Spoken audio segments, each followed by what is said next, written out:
Bonjour à tous et bienvenue dans ce tout nouveau numéro de Scène sur Scène. Bonjour Christophe. Bonjour Mathieu, bonjour à tous. Aujourd'hui, le grand retour d'un humoriste qu'on adore. De la danse, entre absurde et jovialité, et une sélection de concerts consacrés au piano. Mais avant cela, direction le théâtre du Gymnase pour une histoire qui a fait tourner la tête de toute la cour de Louis XIV. Il y a 15 ans, sortait en librairie un roman signé Jean Telet, qui a connu un tel succès qu'il est impossible d'ignorer le destin de Louis-Henri de Pardaillan, marquis de Montespan. Mais oui, parce que sa jeune et bellissime épouse avait ébloui le roi Soleil, il est devenu l'un des plus flamboyants cocus de l'histoire de France. Aujourd'hui, c'est au théâtre qu'est adapté le roman de Jean Telet, alimenté aux meilleures sources historiques, entre autres de Saint-Simon. L'œuvre effervescente de Telet révèle un personnage aussi extravagant que touchant, incarné par Simon Larvaron, et qui, pendant des années, aura tout tenté pour récupérer sa femme adorée. Tout tenté pour récupérer sa femme adorée, à ses risques et périls, et sous les railleries et les sarcasmes de tous. Nous sommes le vendredi 20 janvier 1663. Monsieur le marquis de Montespan, vous êtes là? Je suis, avec tout le respect possible et tout le zèle imaginable, le très humble, le très obéissant et très obligé serviteur de son Altesse Sérénissime. Quelle peut être cette fille propre à troubler un tel procureur? Est-ce une méduse qui change les hommes en pierre? La promotion de votre femme en tant que dame d'honneur de la reine. Le roi est amoureux de moi. Je n'ai plus le droit d'être avec un autre homme. L'adaptation théâtrale est fine et délicate et rend intelligemment justice au Montespan, amoureux téméraire jusqu'à l'absurde. Cela devient, sur la scène du théâtre du Gymnase, une fresque historique passionnante, mais où demeure intacte la truculence et l'ironie de Jean Telet. D'un réalisme qui laisse parfois pantois, on suit les traces de cet anti-héros touchant et naïf qui mériterait finalement de passer à la postérité. Avec les magnifiques Michael Hirsch, Simon Larvaron, Salomé Villiers, qui a remporté d'ailleurs le Molière de la révélation féminine cette année. Et c'était bien mérité. Le Montespan, c'est tous les soirs, du mercredi au dimanche, au théâtre du Gymnase, jusqu'au 3 juin. Le roi est amoureux de moi. Je n'ai plus le droit d'être avec un autre homme, même avec toi. Louis-Henri, être cocu, c'est la chance de votre vie. Mais est-ce que tout le monde a perdu la tête? Ça fait quand même chier de devoir tout payer avec des pièces à l'effigie de l'amant de sa femme. Au désir de ce roi, nul ne se dérobe. Versailles est un enfer. Sortez-la d'ici, je vous en conjure. Louis-Henri de Pardaillan, marquis de Montespan, époux séparé quoique inséparable. Il a encore frappé Patrick Hautecoeur, cette fois-ci associé à Gérald Sibleras. À l'écriture, nous réembarque pour une aventure, vous allez le voir, complètement délirante. Berlin, Berlin, voilà le dernier petit bijou. Emma et Ludwig vivent à Berlin-Est, ils veulent s'enfuir et passer à l'Ouest. Emma réussit à trouver un travail d'aide-soignant dans un appartement assez particulier. Et oui, car il possède un passage secret qui permet de passer de l'autre côté du mur. Tout cela, évidemment, aurait été trop simple si le propriétaire de l'appartement ne tombait pas fou amoureux d'elle et s'il n'était pas membre de la Stasi. Tout ça, évidemment, aurait été encore beaucoup trop simple si l'appartement n'était pas un nid d'espions et que chaque instant n'était pas synonyme de « sauf qui peut ». Emma Keller, maman, tu sais, la nouvelle aide-soignante qui va s'occuper de toi. Vous avez déjà vu mes référents? Non, c'est pas la peine, j'ai votre dossier. C'est ça qui est pratique quand on travaille à la Stasi. Et je pars rassurer, maman est entre de bonnes et de belles mains. Bon alors, qu'est-ce qu'on cherche exactement Il y a un passage qui descend directement dans les caves. Si on casse les parois les unes après les autres, on passe sous le mur. Je sens que la nuit va être très longue. Oh là. Regarde! Tu descends et tu regardes comment ça se présente. Tu descends. Ah, en fait, je t'énerve. Une mise en scène très bien huilée, des quiproquos et des rebondissements qui s'enchaînent, bref, autant de rythme que d'éclat de rire. On connaissait, on peut le dire, l'excellence de Patrick Hautecoeur, à prêter à l'amant tout est citron, ou encore Faux-Frou les bains. Et bien lorsqu'ils s'associent à Gérald Sibleras, on dit qu'ils se sont bien trouvés ces deux-là. C'est vrai, Hautecoeur sur scène, entouré des excellents Anne Charrier, Loïc Legendre, Guillaume Pellegrin, Marie Lanchasse, Claude Guillonnet, Gino Lazzarini et Maxime Daboville, récompensé du Molière du meilleur comédien cette année. Un délire qui ne s'arrête pas une seule seconde. Berlin, Berlin, la comédie qui fait tomber les murs, oui. C'est au Théâtre Fontaine en ce moment. Alors comme ça, vous voulez passer à l'ouest. On est en train de bâtir un paradis ici et vous ne pensez qu'à vous. Quelle ingratitude. Alors la situation est assez simple, il y a deux solutions. Soit effectivement je vous dénonce à la Stasi et vous serez très probablement torturé, ou bien deuxième solution, vous collaborez avec moi. Ah moi c'est la deux, moi. Est-ce que j'ai le choix? Non. Et pas d'entourloupe. Si vous me faites faux bon, ça vous coûtera très cher. Vous inquiétez pas, je gère. On va assister à un petit interrogatoire. Tenaille, baignoire, électricité. À quoi bon? Alors, elle est pas gentille, Birgit? Alors on peut le dire, hein, le monde n'a jamais eu autant besoin de rire. Heureusement, la Providence nous a envoyé un homme venu du froid pour nous réchauffer les cœurs et nous faire oublier nos soucis. Après 5 ans d'absence, le bulldozer québécois numéro 1 en avait des choses à vous dire et notamment à vous faire vivre dans Happy.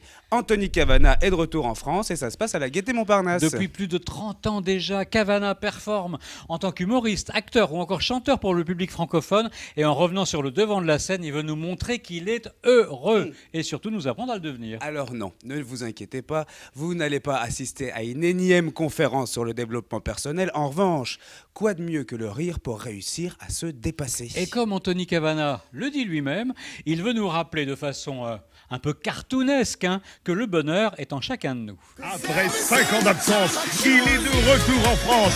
Faites du bruit pour Anthony Cavana. I want to break free.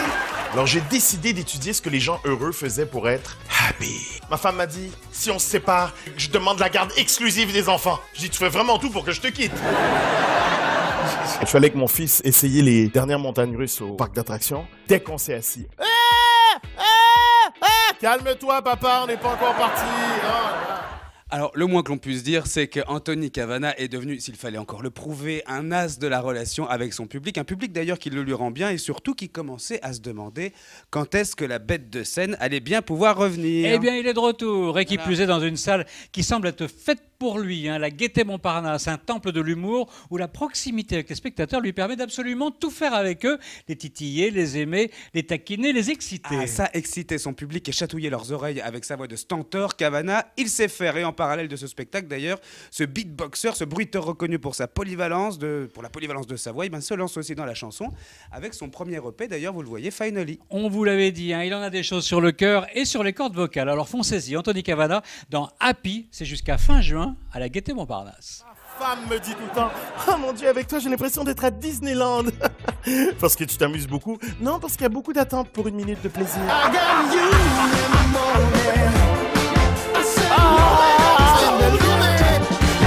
Avant le show, ils étaient comme ça. Après le show, ils sont happy, baby. Thomas Guéry et la compagnie Arcosme nous embarquent à présent dans un hall d'hôtel, l'hôtel Bellevue, pour un moment suspendu entre l'absurde, la jovialité et la découverte de l'autre. C'est l'hiver, il fait froid, un froid glacial, et 6 voyageurs tentent de partir de cet endroit aux allures d'hôtel à la Kubrick. Ils se retrouvent tout simplement coincés, plus aucun moyen de partir. Alors commence un voyage burlesque à huis clos, où les histoires de chacun vont se croiser pour donner vie à un imaginaire commun. Sur scène, au milieu de 4 danseurs et un comédien, un cadreur filme la danse en direct et la projette sur un écran. Oui, parce que cet hôtel Bellevue, il ouvre de nouveaux horizons, explorant la relation entre la danse et le cinéma. Un spectacle qui ravive les avertis comme les néophytes, une épopée où se mêlent intrigue, suspense et quiproquo.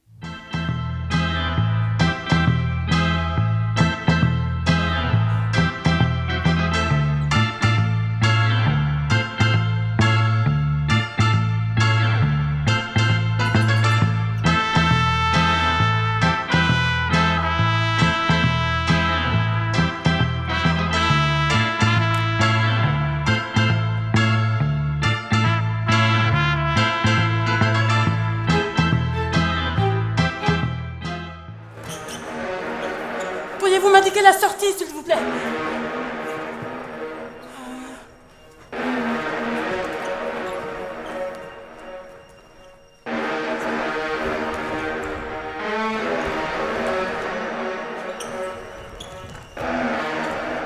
Les corps se jaugent, les corps s'amusent et les mouvements des uns engendrent immédiatement l'effervescence des autres. Ce qui nous frappe aussi dans cet hôtel Bellevue, c'est le sens de la rupture.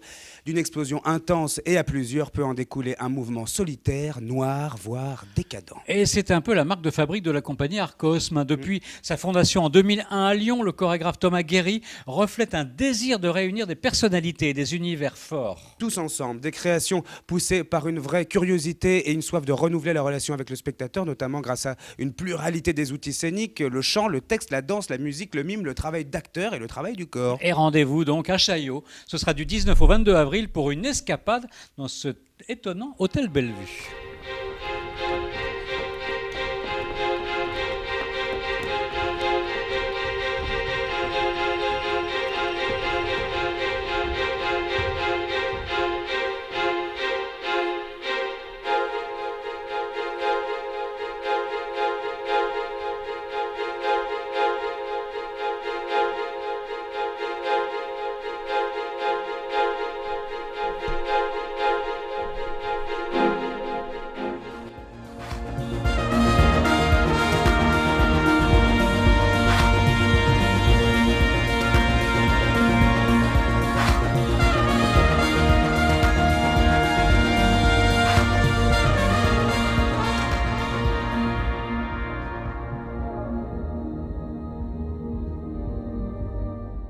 De la musique à présent, ce mois d'avril est décidément le mois du piano au théâtre des Champs-Élysées. Ça, c'est une bonne nouvelle. Oui. Görner, Pletniev, Chamaillou, Tiberghien, ils seront tous là entre le 11 et le 23 avril pour une authentique fête du clavier. Le pianiste argentin Nelson Görner, établi depuis longtemps en terre suisse, viendra à 2 reprises. Une première fois en musique de chambre avec la star du violoncelle, Sol Gabetta, dans une osmose parfaite pour servir Mendelssohn, Brahms et César Franck. Et puis le 21 avril, Nelson Görner reviendra en solo dans un univers romantique de Chopin et de listes de compositeurs qui lui vont comme un gant et dans lesquels il excelle. Les 4 ballades de Chopin et la colossale sonate en si mineur de Liszt, l'une des œuvres les plus longues du répertoire et les plus diaboliques du compositeur hongrois. Görner, l'esthète aux doigts virtuoses, fait partie de cette catégorie de pianistes attachants qui vont à l'essence même de la musique plutôt qu'à l'esbrouf. Grâce à un tempérament plutôt discret, il sera donc le 21 avril au Théâtre des Champs-Élysées.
À l'affiche également, cher Mathieu, au Théâtre des Champs-Élysées, 2 des plus grands, des plus éclatants représentants de l'école française du piano, Cédric Tiberghien et Bertrand Chamaillou, en concert les dimanches matins, respectivement les 16 et 23 avril. Mais Christophe, il y a un autre événement musical majeur. Sa dernière venue à Paris en récital remonte à 2006. C'est dire si son récital est particulièrement attendu des mélomanes de l'Hexagone, le grand Mikhail Pletniev. Il est de retour. L'un des plus prestigieux représentants de l'école russe, également chef d'orchestre, premier prix du concours Tchaïkovski en 78, c'est un pianiste visionnaire d'une incroyable originalité. La virtuosité, l'ingéniosité scintillante sont aussi les maîtres mots de ses performances au piano. Et puis, il faut reconnaître que ses interprétations sont toujours régies sous le sceau du bizarre, sous le génie de l'instant. Pletniev a décidé, pour son grand retour parisien, de proposer un programme un peu miroir où se répondent les œuvres de Brahms et de Dvorak. Son récital sera donc le mardi 18 avril et c'est au Théâtre des Champs-Élysées.